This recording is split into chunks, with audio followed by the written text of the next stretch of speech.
आप सभी दोस्तों को मेरे YouTube चैनल बायोलॉजी क्लिक में वेलकम है। और आज हम आपको साइंस के बहुत ही महत्वपूर्ण टॉपिक पढ़ाने वाले हैं, जिसे हम ह्यूमन फिजियोलॉजी कहते हैं और हिंदी में इसे हम मानव शरीर क्रिया विज्ञान के नाम से जानते हैं। इससे अब तक बहुत ही ज़्यादा क्वेश्चन पूछे गए हैं किसी भी एग्जाम में, तो एग्जाम के व्यू से काफ़ी इंपॉर्टेंट है। और वीडियो कैसा बनाया गया है ताकि आपको इंटरेस्ट भी आएगा। और आप जो है, अगर जो हमारे चैनल पर नए हैं तो आपसे एक रिक्वेस्ट है कि आप हमारे चैनल को प्लीज़ सब्सक्राइब कर लीजिए। और वीडियो अच्छी लगेगी तो आप हमारे वीडियो को लाइक करना मत भूलिएगा। तो बिना देरी के हम आते हैं अपने पहले क्वेश्चन की तरफ। और आज का हमारा जो पहला क्वेश्चन होगा 1 से स्टार्ट होकर 30 तक हो जाएगी, यानी टोटल नंबर आप क्वेश्चन 30 होंगे। आज का जो पहला क्वेश्चन है वो दिया है कि यदि मानव रक्त को 2% अपमार्जक घोल में रखा जाए तो लाल रुधिर कणिकाओं यानी जो आरबीसी होते हैं, रेड ब्लड कार्पेस्कल्स, का क्या होगा। ऑप्शन ए दिया है आरबीसी संकुचित हो जाएंगे, ऑप्शन बी दिया है आरबीसी फूल जाएंगे और स्फीति यानी इन्फ्लेशन हो जाएंगे, सी कह रहा है आरबीसी फूल कर फट जाएंगे, और डी ऑप्शन कह रहा है कि आरबीसी का लयन हो जाएगा। ये एनडीए 2021 में पूछा गया प्रश्न है। इसका जो सही विकल्प होगा वो हो जाएगा विकल्प ए, आरबीसी संकुचित हो जाएंगे यानी कंट्रैक्ट कर जाएंगे। अब आपको हम इस फिगर से समझाएंगे तो आपको एकदम क्लियर समझ में आ जाएगा। आगे आप ऊपर देख रहे हैं कि सबसे ऊपर कुछ रेड ब्लड सेल्स हैं, उसको अलग अलग 3 बीकर में रखा गया। पहले बीकर में आप देखेंगे सेल फूल गया है, स्वेलन कर गया है। और बीच वाले बीकर में आप देखेंगे सेल ज्यों का त्यों बना हुआ है, कोई चेंजेस नहीं हुआ है। और तीसरे बीकर में आप देख रहे हैं तो सेल कंट्रैक्ट कर गया है, सिकुड़ गया है। पहले वाले जो बीकर है उसके नीचे ए लिखा है हाइपोटोनिक सॉल्यूशन, बी वाले को लिखा है आइसोटोनिक सॉल्यूशन, और तीसरे जो बीकर है उसके नीचे लिखा है सी हाइपरटोनिक सॉल्यूशन। आपको हम इस सॉल्यूशन के बारे में समझा देंगे तो फिर आपको कंफ्यूजन दूर हो जाएगा। देखिए, ऐसे सॉल्यूशन जब जो सब्सटेंस है या कोई भी मटेरियल है या जैसे आरबीसी है या एग है, तो आरबीसी का जो कंसंट्रेशन है बाहर के कंसंट्रेशन से क्या होगा, ज़्यादा होगा। यानी जिस सॉल्यूशन में रखा गया उस सॉल्यूशन का जो कंसंट्रेशन है वो लो होगा। उस कंडीशन में मूवमेंट क्या होगा, लोअर से हायर कंसंट्रेशन की तरफ मूवमेंट करेंगे मालिक्यूल। क्या होगा, सेल आप उन मालिक्यूल को एब्जॉर्ब करेगा और फूल जाएगा। फूलने के बाद से रप्चर कर जाएगा, टूट भी जाता है। और बी वाले में देखेंगे तो बाहर का जो कंसंट्रेशन है सेल के कंसंट्रेशन से इक्वल है, तो कोई मूवमेंट नहीं होगा मालिक्यूल का, तो ज्यों का त्यों बना रहेगा सेल। और हाइपरटोनिक सॉल्यूशन जो तीसरा जो बीकर है उसमें आप देख रहे हैं कंट्रैक्ट कर गया, तो ऐसा इसलिए क्योंकि जो सेल का कंसंट्रेशन है, ठीक है, वो लोअर है, बाहर का कंसंट्रेशन है वो क्या है, हायर है। तो लोअर कंसंट्रेशन से हायर कंसंट्रेशन की तरफ जो मूवमेंट होगा मालिक्यूल का, इसके कारण धीरे धीरे वो सिकुड़ने लगेगा, क्योंकि अंदर के जो मालिक्यूल है इसके बाहर निकल जाएंगे, क्योंकि दोनों का मीडियम तब तक इक्विवेलेंट ना हो जाए जब तक वो मूवमेंट चलता रहेगा। इसलिए जब हम अपमार्जक घोल में रखते हैं यानी डिटर्जेंट घोल में रखते हैं, बाहर क्या होगा, यहाँ पे लोअर कंसंट्रेशन होगा, हायर कंसंट्रेशन होगा, और सेल के अंदर क्या होगा, लो कंसंट्रेशन होगा। तो लो कंसंट्रेशन से हायर कंसंट्रेशन की तरफ जब मॉलिक्यूल मूव करेंगे उस कंडीशन में सेल क्या होगा, सिकुड़ जाएगा। इसलिए ऑप्शन इसका ए सही है। ओके। और अगला क्वेश्चन कह रहा है कि मानव मस्तिष्क के बारे में निम्नलिखित कथनों पर विचार कीजिए। पहला कथन दिया है कि मस्तिष्क हृदय गति को नियंत्रित रखने के लिए उत्तरदायी है। दूसरा कथन कह रहा है कि यह शरीर के संतुलन के लिए उत्तरदायी है। नीचे दिया है उसके कि नीचे दिए गए कूट से सही उत्तर चुनिए। पहला विकल्प दिया है कि केवल एक सही है, दूसरा ऑप्शन कह रहा है कि केवल 2 सही है, सी कह रहा है कि 1 और 2 दोनों सही है, और डी कह रहा है न तो 1 न ही 2 सही है। ये यूपी पीसीएस 2020 में पूछा गया क्वेश्चन है। इसका जो सही ऑप्शन होगा वो हो जाएगा ऑप्शन सी, 1 और 2 दोनों सही है। इसका मतलब ये है कि मानव का जो मस्तिष्क है वो जो है हृदय गति को भी कंट्रोल करता है और शरीर के बैलेंस को भी बनाए रखता है। ओके। अगला क्वेश्चन पूछ रहा है कि धमनियां अपेक्षाकृत छोटी रक्त वाहिकाओं में विभाजित होती हैं, ऊतकों तक पहुंचने पर नालियों में विभाजित हो जाती हैं, जिन्हें कहा जाता है। ऑप्शन ए धमनिकाएं, बी कह रहा है केशिकाएं, सी शिराएं, और डी कह रहा है सिरिकाएं। ये एसएससी 2020 में पूछा गया प्रश्न है, तो इसका जो सही ऑप्शन होगा वो हो जाएगा ऑप्शन बी केशिकाएं। अब यहाँ पे आपको हम फिगर में दिखा रहे हैं कि आप यहाँ पे देखेंगे कि सबसे बाएं साइड में ओटा लिखा गया है, और ओटा के ऊपर आर्टेरिस, आर्टेरिस के ऊपर एटेरियोल्स, और फिर उसके ऊपर कैपिलरीज। ओटा जो होता है, वो ओटा को हम महाधमनी कहते हैं, यानी वो मोटी एक धमनी होता है जिसमें फ्रेश ब्लड जाता है, और फिर ओटा जो है और छोटे छोटे ब्रांचेज में कन्वर्ट हो जाते हैं, डिवाइड हो जाते हैं, जिसको हम आर्टेरिस कहते हैं, धमनी कहते हैं, धमनियाँ कहते हैं। धमनियाँ जो है आर्टेरियोल्स में यानी धमनिकाओं में कन्वर्ट हो जाते हैं, और छोटे छोटे ब्रांचेज में कन्वर्ट हो जाते हैं, पतले पतले ब्रांच में। फिर वो जो है आर्टेरियोल्स और छोटे छोटे ब्रांच में कन्वर्ट होके हेयर लाइक पार्ट में, स्ट्रक्चर में कन्वर्ट हो जाते हैं, और हमारे सेल के अगल बगल हो जाते हैं, और सेल के अंदर वो न्यूट्रिएंट्स और ऑक्सीजन को सप्लाई करते हैं। उसे हम कैपिलरीज या केशिकाएं कहते हैं। इसी के बारे में क्वेश्चन पूछ रहा है। अब फिर कैपिलरीज क्या होता है, वो अपने से मोटे जो नस होता है जिसे हम वेन्यूल्स कहते हैं, बहुत पतला नस होता है, उसको उसमें जो है वो हल्के ब्रांच में कन्वर्ट होगा, फिर हल्का और थोड़ा मोटे ब्रांच में कन्वर्ट होगा, जिसे हम वेन्स कहते हैं, नस कहते हैं। फिर वेन्स क्या होगा, फिर एक मोटा ट्यूब या नस में कन्वर्ट हो जाता है, जिसको वेना कावा कहते हैं। तो फिर ये वेना कावा जो डीऑक्सीजनेटेड ब्लड है उसको हमारे लंग्स में ले जाकर वहाँ उसको फिल्टर करता है, ऑक्सीजनेटेड करता है। इस प्रकार आप देखेंगे ओटा से लेके धीरे धीरे कैपिलरीज तक गया। कैपिलरीज क्या होता है, सेल में ब्लड को पहुंचा देते हैं, फिर वहाँ से वेन्यूल्स, फिर वेन्स और वेना कावा तक होते हुए फिर ब्लड जो है लंग्स में चला जाता है। ओके। और अगला क्वेश्चन पूछ रहा है कि मनुष्य में कितनी जोड़ी कपाल तंत्रिका यानी क्रेनियल नर्व्स पाई जाती हैं। ऑप्शन ए 8, ऑप्शन बी 12, सी कह रहा 25 और डी कह रहा 30। ये एमपीपीसीएस में पूछा गया प्रश्न है, तो इसका जो सही ऑप्शन होगा वो हो जाएगा ऑप्शन बी 12। देखिए 12 पेयर जो है क्रेनियल नर्व्स की संख्या होती है। अब आपको थोड़ा सा हम नर्व्स के बारे में बता दें। एक्चुअली नर्व्स 3 टाइप्स के होते हैं। एक क्रेनियल नर्व्स होता है जिसकी संख्या 24 होती है यानी 12 पेयर, और ये क्या होता है, यह ब्रेन से ही एराइज होते हैं, और जो हेड वाले पार्ट है इसमें ये नर्व्स क्या होते हैं, फैले रहते हैं आँख में, नाक में, कान में। ठीक है, तो ये जो है पूरी जो है हेड वाले रीजन में ही फैले होते हैं, ब्रेन से एराइज होके। एक और नर्व्स होता है जिसको हम कहते हैं स्पाइनल नर्व्स। स्पाइनल नर्व्स क्या होते हैं, उसका एराइजिंग स्पाइनल कॉर्ड से होता है, और पूरी बॉडी में एक्सटेंड आउट होते हैं। ठीक है, हेड को छोड़ के, क्योंकि हेड वाले रीजन में क्रेनियल नर्व्स होते हैं। तो इसकी संख्या जो स्पाइनल नर्व्स होते हैं उसकी संख्या 62 होता है यानी 31 पेयर्स। ठीक है, ये मिक्स टाइप के नर्व्स होते हैं। एक और नर्व्स होते हैं जो एक स्पेशल टाइप के ग्रुप ऑफ सेट होते हैं नर्व्स के, जो हमारी बॉडी के अंदर जो इंटरनल आर्गन होते हैं उसकी एक्टिविटीज को कंट्रोल करते हैं, जैसे किडनी है, लंग्स है, हार्ट है, ब्लड वेसल्स है, यूरिनरी ब्लैडर है, उनको ये क्या करते हैं, रेगुलेट करते हैं। इसको हम विसरल नर्व्स के नाम से जानते हैं। ओके। और अगला क्वेश्चन कह रहा है कि निम्नलिखित में से कौन सा एक मानव नर प्रजनन तंत्र यानी मेल रिप्रोडक्टिव सिस्टम का घटक नहीं है। ऑप्शन ए गर्भाशय यानी यूटेरस, बी कह रहा मूत्र मार्ग यूरेथ्रा, सी कह रहा शुक्राशय या सेमिनल वेसिकल जिसको कहते हैं, और डी कह रहा शुक्र वाहक जिसे हम स्पर्म डक्ट कहते हैं। ये एनडीए 2020 में पूछा गया क्वेश्चन है। इसका जो सही ऑप्शन होगा ऑप्शन ए, गर्भाशय या यूटेरस जो है फीमेल रिप्रोडक्टिव सिस्टम का पार्ट है, न कि जो है मेल रिप्रोडक्टिव सिस्टम का। बाकी तीनों आप देख रहे हैं, यूरेथ्रा है, सेमिनल वेसिकल और स्पर्म डक्ट, ये तीनों क्या है, मेल रिप्रोडक्टिव सिस्टम के पार्ट है।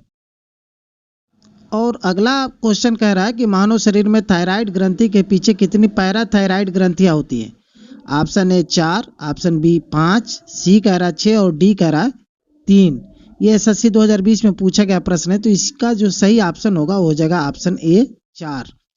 अब आप यहाँ पे देख रहे हैं इस फिगर में जो थायराइड ग्रंथि है ये लैरिंक्स के नीचे है। ठीक है, और इसके बैक साइड में 4 मटर के दाने के आकार के ग्लैंड्स होते हैं जिसको हम पैराथायराइड ग्लैंड्स या पैराथायराइड ग्रंथि कहते हैं। इसके फंक्शन के बारे में थोड़ा सा जान ले, ये हमारे शरीर के लिए क्यों फायदेमंद है और इसका क्या फंक्शन है। ये एक्चुअली क्या होता है, जो हमारी मसल का कंट्रैक्शन होता है यानी पेशी संकुचन, उसको बैलेंस करता है। साथ ही साथ जो हार्ट बीट है या ब्लड का कोएगुलेशन है या बोन मैरो का फॉर्मेशन है, या कभी कभी जो फर्टिलाइजेशन होता है एग का, ठीक है, स्पर्म और एग का जो फर्टिलाइजेशन होता है उसमें हेल्प करता है, और बॉडी के अंदर जो कैल्शियम और फास्फेट आयन है उसको भी बैलेंस बनाए रखता है। तो इसके बहुत सारे इंपॉर्टेंस है। ठीक है, अब आते हैं हम अगले क्वेश्चन की तरफ। और अगला क्वेश्चन कह रहा है कि शरीर की सर्वाधिक प्रबल अस्थि होती है, यानी सबसे स्ट्रांगेस्ट बोन पूछ रहा है। ऑप्शन दे रखा है जांग में इन द थाई, जबड़े में इन द जा, सी कह रहा है भुजा में इन द आर्म, और डी कह रहा है गर्दन में इन द नेक। ये एसएससी 2002 में पूछा गया प्रश्न है।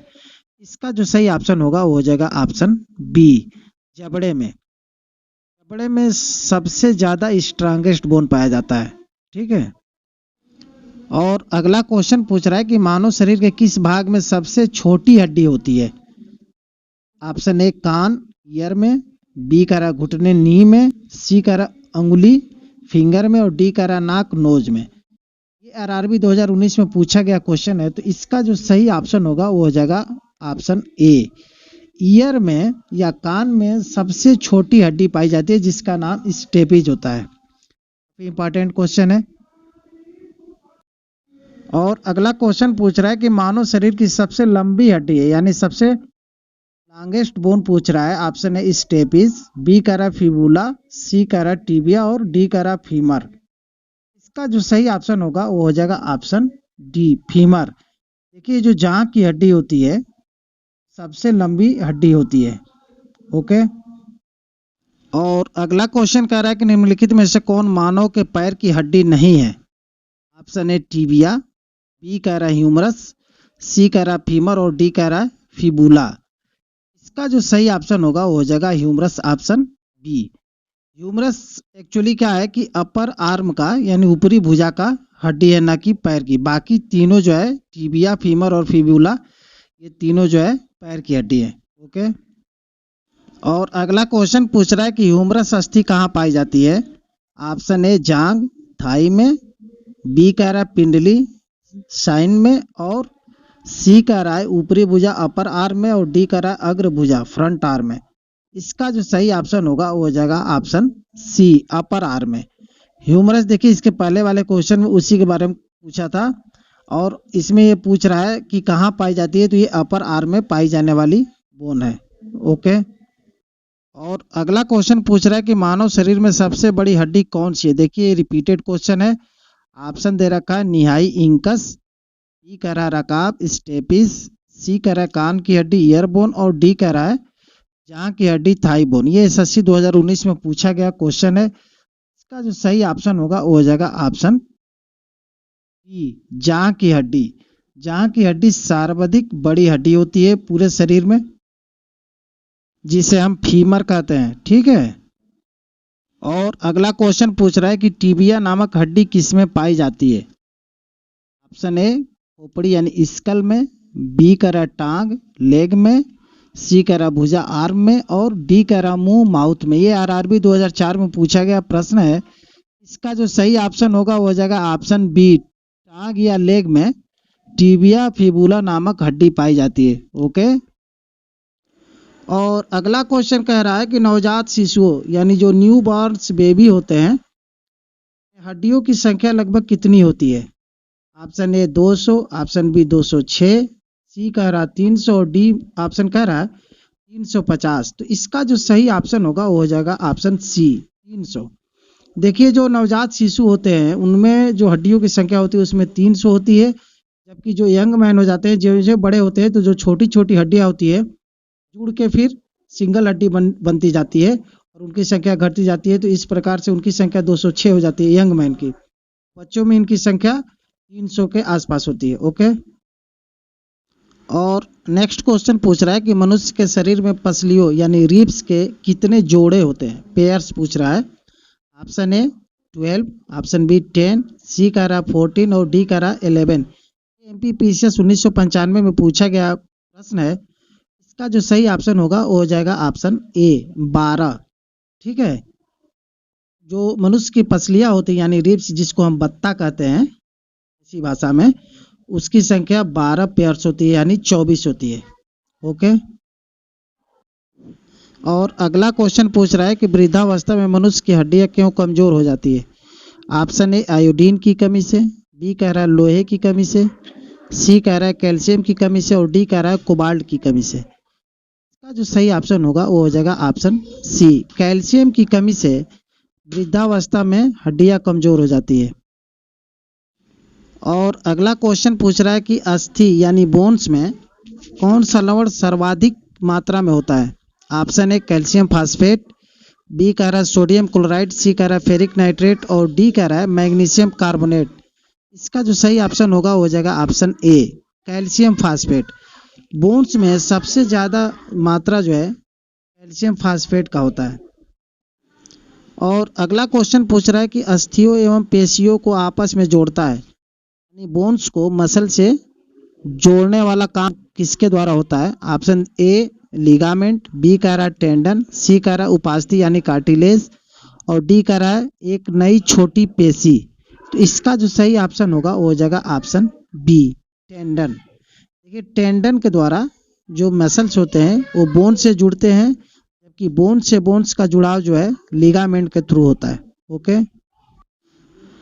और अगला क्वेश्चन पूछ रहा है कि मनुष्य के जीवन काल में कितने दांत 2 बार विकसित होते हैं। ऑप्शन ए 4, बी कह रहा है 12, सी कह रहा है 20 और डी कह रहा है 28। ये बीपीएससी 1994 में पूछा गया क्वेश्चन है। इसका जो सही ऑप्शन होगा वो हो जाएगा ऑप्शन सी, 20।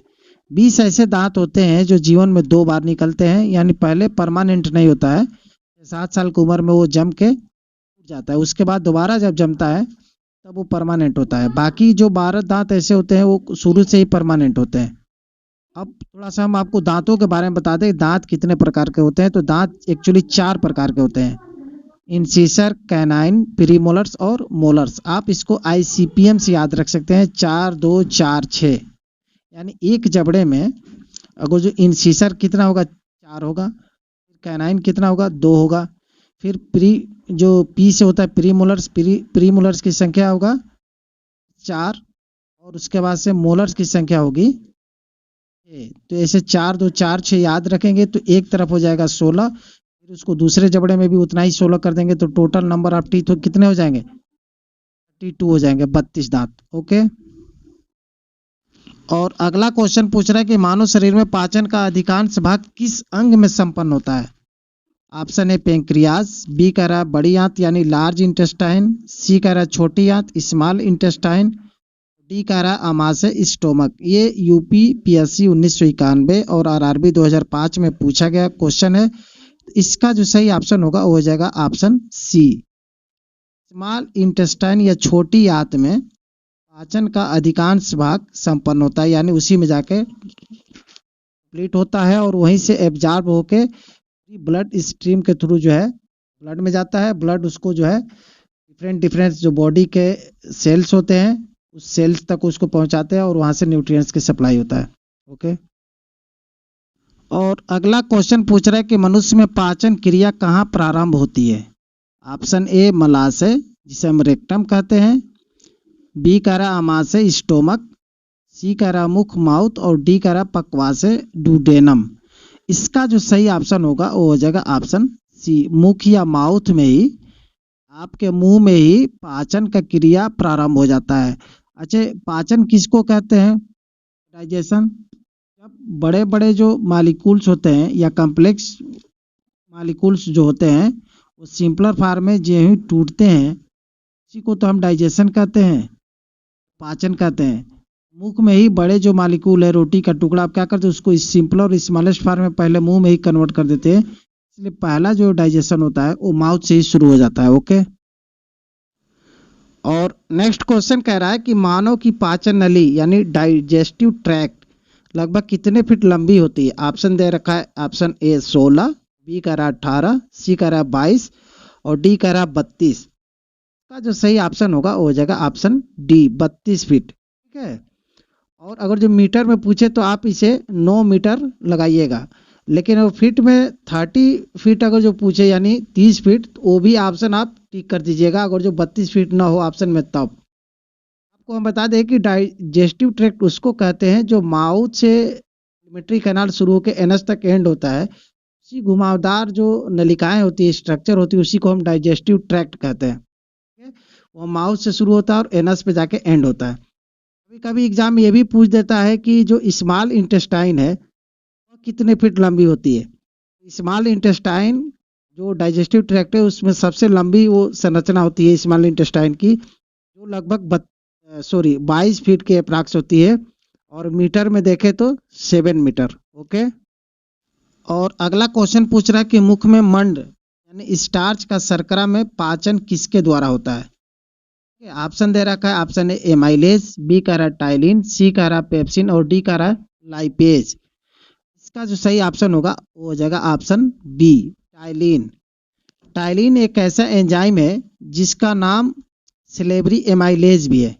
ऊपर आप ऑप्शन ए में देख रहे एमाइलेज लिखा है, अगर जो वहीं पे सिलेबरी एमाइलेज होता तो उसको हम टाइलिन को ही सिलेबरी एमाइलेज कहते हैं, जो स्टार्च को कन्वर्ट कर देता है माल्टोज में, यानी माल्टोज एक प्रकार का शर्करा होता है, उसमें कन्वर्ट कर देता है, और आपको जो भी चीज़ें खाते हो आपको मीठा लगने लगता है। जैसे आप बहुत देर तक जब अपने मुंह में रोटी को चबाएंगे, थोड़ी देर बाद आपको मीठा लगने लगता है। उसका कारण यही होता है कि जो स्टार्च होते हैं, मंड होते हैं, वो माल्टोज में कन्वर्ट हो जाते हैं। ये किसके कारण होता है?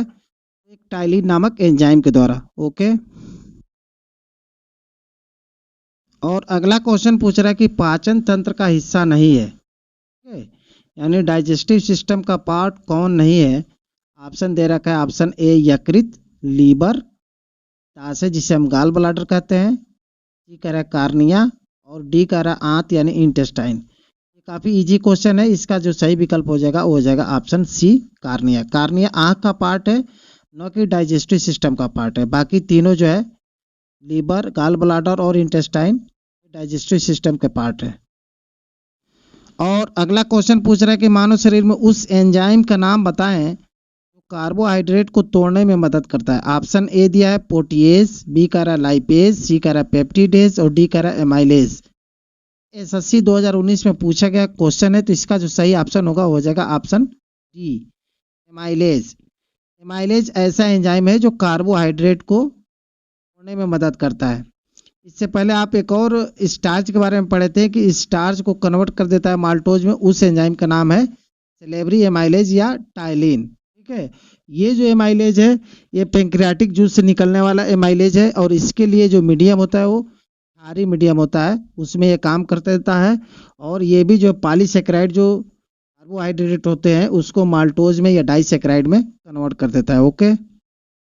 और अगला क्वेश्चन पूछ रहा है कि दुग्ध प्रोटीन को पचाने वाला एंजाइम है, यानी जो प्रोटीन दुग्ध में पाया जाता है, मिल्क में, उसको पचाने वाले एंजाइम का नाम पूछ रहा है। ऑप्शन दे रखा है, ऑप्शन ए पेप्सिन, बी कह रहा है पेप्सिन, सी कह रहा है रेनिन और डी कह रहा है इरेप्सिन। इसका जो सही ऑप्शन होगा हो जाएगा ऑप्शन सी, रेनिन।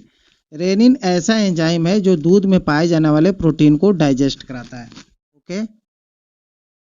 और अगला क्वेश्चन पूछ रहा है कि पाचन क्षेत्र में भोजन के साथ मिलने वाला पहला एंजाइम निम्न में से कौन सा है? देखिए, पाचन क्षेत्र में जो मिलने वाला पहला एंजाइम है उसके बारे में पूछ रहा है। ऑप्शन दे रखा है ट्रिप्सिन, बी कह रहा है सेलुलोज, सी कह रहा है पेप्सिन और डी कह रहा है एमाइलेज। ये सीडीएस 2020 में पूछा गया प्रश्न है। इसका जो सही ऑप्शन होगा हो जाएगा ऑप्शन डी, एमाइलेज। जो सिलेबरी एमाइलेज होता है वो स्टार्च को माल्टोज में कन्वर्ट कर देता है, उसी के बारे में पूछ रहा है। और एमाइलेज से संबंधित देखिए कितने बार क्वेश्चन पूछे हैं, काफ़ी इंपॉर्टेंट क्वेश्चन है ये। आते हैं हम अगले क्वेश्चन की तरफ। और अगला क्वेश्चन पूछ रहा है कि पेट में भोजन को पचाने के लिए निम्नलिखित में से इसकी खास आवश्यकता होती है। देखिए, खास आवश्यकता के बारे में पूछ रहा है। ऑप्शन दे रखा है ए हवा, बी कह रहा है पानी, सी कह रहा है एंजाइम और डी कह रहा है खनिज। ये आरआरबी 2003 में पूछा गया प्रश्न है। इसका जो सही ऑप्शन होगा हो जाएगा ऑप्शन सी, एंजाइम्स। देखिए, आवश्यकता तो हवा और पानी की भी है, लेकिन सबसे ज़्यादा खास आवश्यकता है वो होता है एंजाइम्स की। हर रिएक्शन के लिए उतने एंजाइम्स की ज़रूरत पड़ती है। करोड़ों रिएक्शन हो रहे हो शरीर के अंदर तो करोड़ों एंजाइम्स बनेंगे। ओके।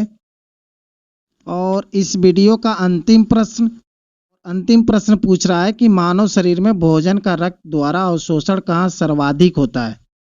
ऑप्शन ए यकृत यानी लीवर, बी कह रहा आमाशय यानी स्टोमक, सी कह रहा छोटी आंत यानी स्मॉल इंटेस्टाइन और डी कह रहा बड़ी आंत लार्ज इंटेस्टाइन।